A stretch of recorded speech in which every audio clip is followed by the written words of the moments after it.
Hello, hello, hello. কোথায় চলে গেছি বলো তো?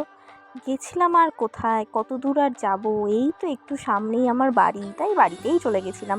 আসলে ব্যাপারটা হচ্ছে অনেকদিন ধরে রাইস চিল্লি খেতে ইচ্ছা করছিল। তাই মাকে বলার পরই মা বলল যে সন্ধ্যেবেলা বানাবো, চলে আসবি।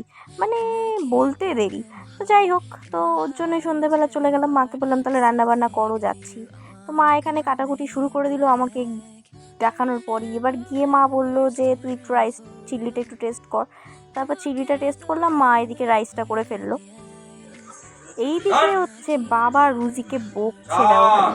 আর রুজি আমার বাবাকে ভীষণ ভালো চেনে, মানে দুদিন ওখানে থেকে এত চিনে গেছে ধারণার বাইরে।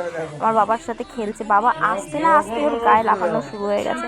তারপরে আর তারপর রাইস চিলি মা সার্ভ করে দিল আমাকে আর প্রতাপকে, আর খেতে অসাধারণ হয়েছিল। তারপরে মা বললো খাওয়া হয়ে গেছে যখন বাড়ি যা।